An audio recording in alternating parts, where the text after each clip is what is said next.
Bonsoir et bienvenue à cette soirée ciné-conte organisée avec l'association Des mots pour rêver qui a pour objectif de promouvoir l'imaginaire à travers l'art sous toutes ses formes, que ce soit avec des images, avec des peintures, des dessins ou avec les mots, avec des contes, des poèmes, des histoires ou avec l'alliance des deux, avec comme ce soir par exemple des films d'animation ou des bandes dessinées par exemple. Et donc là, cette soirée, c'est une soirée ciné-conte qui va se dérouler un peu en trois étapes. En première partie, au lieu d'avoir des publicités comme vous avez en général en venant au cinéma, vous aurez un conte qui vous permettra de voyager dans votre imaginaire, qui a été créé spécifiquement pour la soirée en relation avec le contexte du film. Et donc ce conte a été créé, vous sera proposé par le marcheur de plumes, qui est ici présent. Et ce conte sera illustré par des images et par des peintures que je peins. Ensuite, vous aurez donc le film d'animation Les enfants de la pluie de Philippe Leclerc.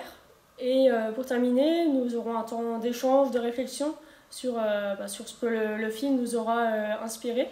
Et ce temps d'animation sera proposé par Stéphane, du coup. Je vous souhaite une bonne soirée, voyagez bien dans votre imaginaire, profitez bien.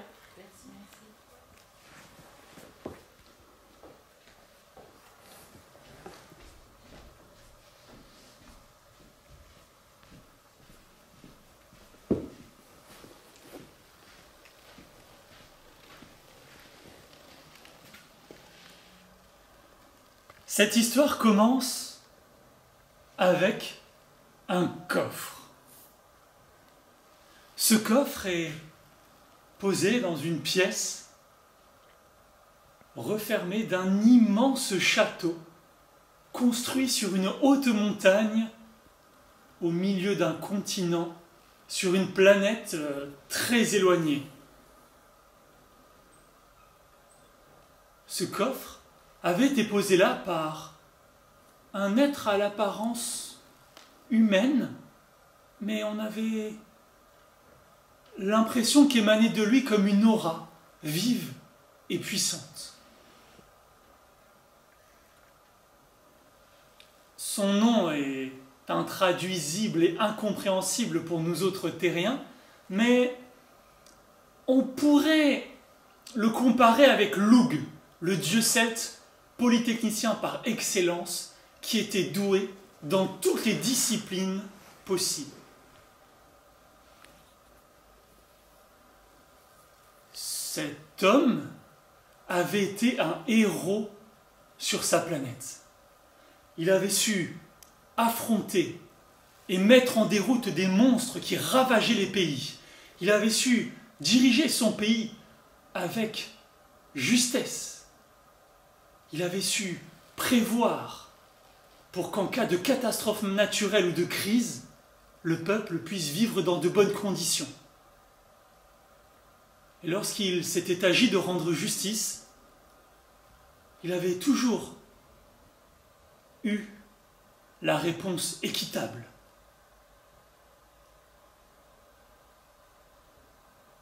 Mais son temps était venu. Il a annoncé à son peuple qu'il devait partir, et il est allé dans ce château perché en haut d'une montagne, y déposer tout son savoir, toute son énergie, toutes ses compétences. La personne qui mettrait la main sur ce coffre pourrait devenir aussi fort, aussi doué que lui, et devenir en quelque sorte le roi de la planète.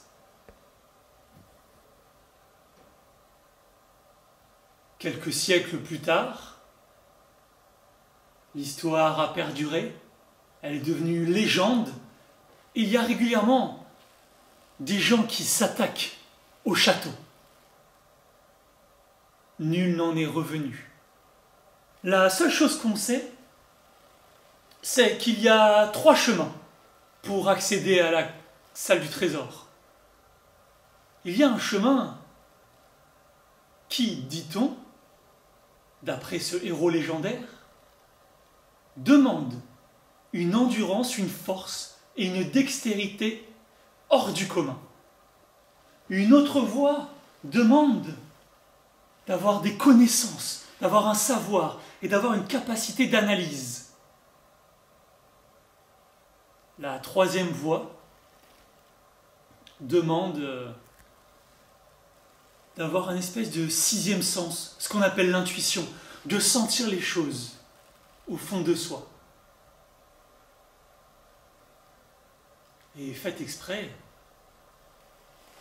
dans un village du pays, il y a 3 jeunes garçons qui s'entendent bien, mais qui ont des caractères et des compétences vraiment différentes. Et quand ils sont petits, ils se font la promesse d'aller chercher le trésor de l'ancien roi. Chacun travaille le domaine où il est bon en vue d'affronter une voie. Et un jour, le temps est arrivé d'aller chercher le trésor. Le premier qui s'engage est expert en analyse, en énigmes. Il a lu beaucoup de choses. C'est comme un rat de bibliothèque qui emmagasine tout le savoir. Il est capable, en voyant un mécanisme, en écoutant une énigme, de mettre en marche dans sa tête la réponse. Pour approcher du château, il y a 3 voies. Il emprunte la voie qui lui est destinée, celle pour laquelle il a travaillé pendant des années. Il regarde le chemin, c'est comme un labyrinthe, mais il connaît beaucoup de choses. En regardant les ombres, en regardant les plantes qui poussent, les traces de pas sur le sol, il trouve la bonne voie. Lorsqu'il arrive au château, il est devant une porte avec un mécanisme incompréhensible. Il y a des rouages partout qui sont parfois cachés. Il regarde.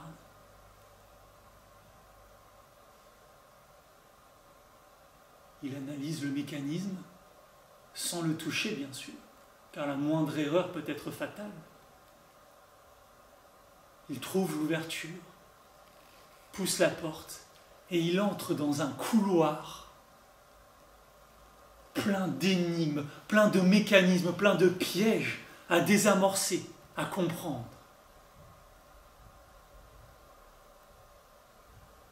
Pendant ce temps-là, le deuxième, lui, s'est engagé sur la voie de l'endurance, de la force et de la dextérité, sur la voie du physique accompli.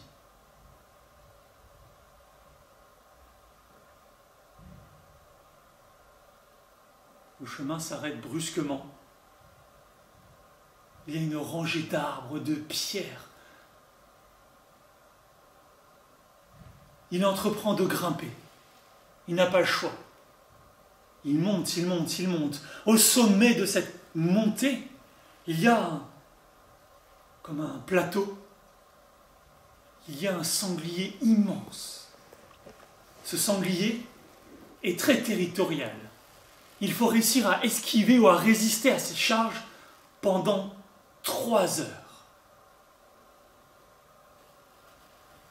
Le jeune homme, en combinant son endurance, sa résistance et sa vitesse, arrive à esquiver, à résister, à ne prendre que de petits coups qui ne lui font pas trop mal. Après 3 heures, le sanglier s'épuise et va se reposer. Notre homme rentre dans le château et il arrive dans une voie qui demande beaucoup d'escalade, d'adresse, un peu de funambulisme, d'acrobatie et parfois de pousser des blocs. Il arrive dans une pièce complètement vide. Il y a un anneau loin sur le plafond et une corde sur le côté, lestée, avec une pierre au bout.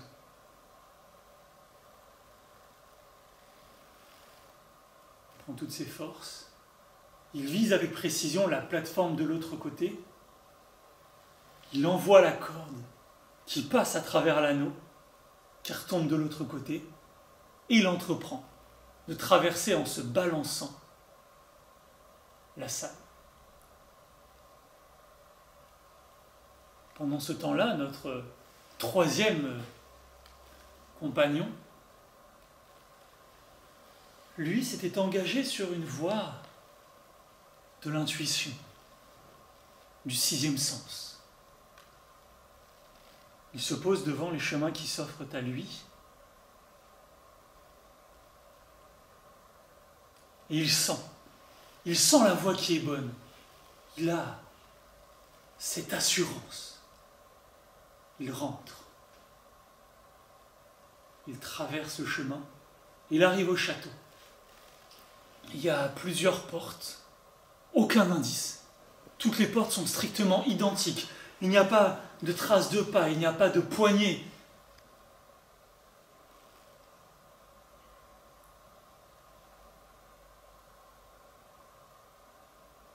Faisant encore une fois confiance à ce sixième sens, il pousse une porte, entre dans le château, et le voici dans un couloir bercé d'illusions.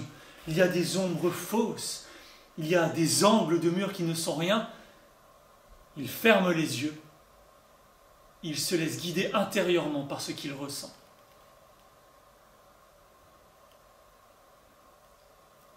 Lorsqu'il arrive devant la dernière porte, toute grande, il ne sait même pas de l'ouvrir. Il attend ses deux amis. Le deuxième arrive, essaie naturellement de pousser la porte, elle ne marche pas. Le troisième arrive, essaie lui aussi de pousser la porte, elle ne s'ouvre pas. Le troisième, celui qui a l'intuition, il leur dit « Poussons ensemble ». Les trois hommes poussent la porte en même temps, et d'un même élan, la porte s'ouvre. Ils arrivent et ils sont devant le coffre. Ne sachant qui doit l'ouvrir, à qui est promis le trésor, ils essaient tour à tour de voir qui peut l'ouvrir. Encore une fois, le coffre ne s'ouvre que lorsqu'ils sont tous les trois dessus. Le trésor dedans, c'est une couronne magnifique avec plein de pierres précieuses. Elle brille dans la pièce. Dès que l'un tente de s'en emparer, la couronne fume, brûle les mains, l'obligeant à la relâcher. Et lorsqu'ils ont chacun une main sur la couronne se laisse faire.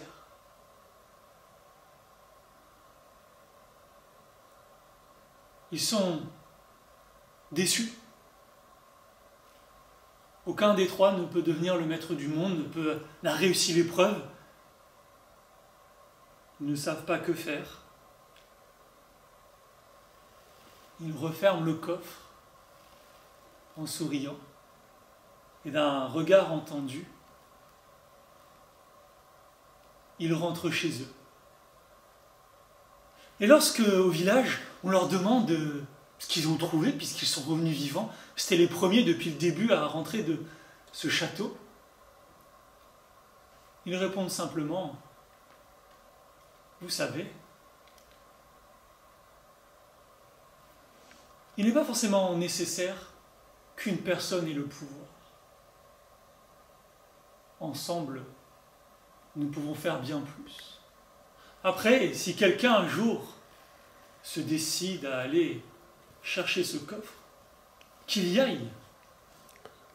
Mais attention, le trajet est long, magique certes, mais semé d'embûches. Et le résultat ne sera pas forcément celui escompté.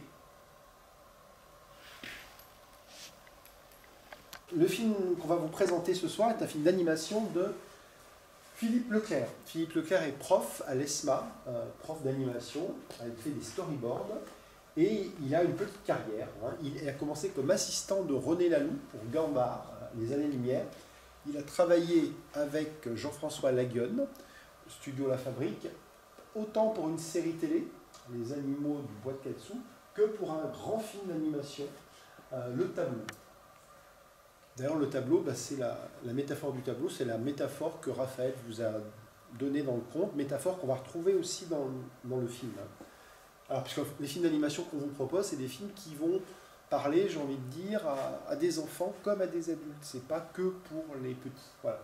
Alors, un film qui a eu un certain succès, c'est La Reine Soleil sur l'Égypte. Son dernier film, Louis Lachance, n'a pas eu la chance d'avoir trop de succès, malheureusement, au cinéma. Et ce monsieur, avant de faire tout ça, il a été au cinéma, comme vous, il a regardé les films, et il a regardé notamment ce très beau film. Alors, est-ce que vous connaissez le titre? Il a été animateur sur ce film-là. C'est là où il a fait ses armes, on va dire. Est-ce que vous connaissez ce très beau film d'animation, messieurs, dames? Non? Alors, on aimerait bien le passer ici. C'est Le Roi et l'Oiseau. Et vous connaissez sans doute ce monsieur, Jacques Prévert, qui a fait les dialogues. Voilà. Alors, il a été dessinateur et coloriste aussi d'un film d'animation, Studio Belle Vision. Alors, est-ce que ça vous dit quelque chose, ce film? Vous connaissez les personnages? Et le film d'animation, c'est Les 12 travaux d'Astérix. C'est un des rares films sur lesquels Goscinny et Uderzo ont vraiment travaillé, puisque le premier Astérix qui était sorti en animation, il n'est pas très bon, il a été fait sans la collaboration avec les auteurs de la BD. Voilà. Alors, là, le lien avec la bande dessinée, il est très clair. Il était déjà dans Gandard avec René Laloux. Il est avec un grand monsieur qui habite en Occitanie, Philippe Cazat, qui est né en 1941, qui fait actuellement la une de Métal Hurlant, qui revient, et les Humanoïdes Associés ont réédité 2 de ses albums. Donc Philippe Cazat, on peut le qualifier d'illustrateur dionysiaque, c'est-à-dire quelqu'un qui convoque la mythologie grecque, la mythologie qui a à voir avec la question de la genèse de l'univers, des forces en présence, donc des forces dionysiaques, des forces de vie.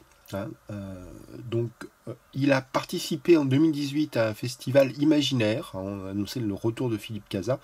Il est peu présent dans les festivals, mais il réédite toute son œuvre sur Internet, et c'est vraiment un auteur à redécouvrir. Alors, à une époque, il travaillait pour la revue d'Yves Frémion, qui est le rédacteur chef de Papier Nickelé, qui est sponsor aussi de notre événement, avec des couvertures originales. Et vous voyez là une illustration du mythe du Minotaure avec Ariane, Thésée et le labyrinthe. Et Philippe Cazat, dans les entretiens, avait une vision de la science-fiction comme une mythologie du XXe siècle. Quelques images de Philippe Cazat avec l'image de l'œuf qui éclate, qu'on va retrouver, qui va donner naissance à un nouvel homme, un démiurge ou une entité paracosmique. Donc il questionne beaucoup le devenir de l'être humain, la question de l'apocalypse aussi. Et des très très belles planches en noir et blanc. On peut voir une évocation du Silver Surfer de Marvel, par exemple. Personnage souvent féminin, comme c'est le cas ici. On peut voir aussi un œil, donc une imagerie qui est vraiment très inspirée, aussi des grands poèmes comme William Blake, Dante. Alors sur ce dessin animé, il a travaillé les storyboards, les dessins qui ont été scannés, et aussi il a réalisé des sculptures en 3D des personnages, pour leur donner plus de relief et pour avoir des expressions plus réalistes. Cette production franco-coréenne de 2003 a duré 2 ans dans sa conception.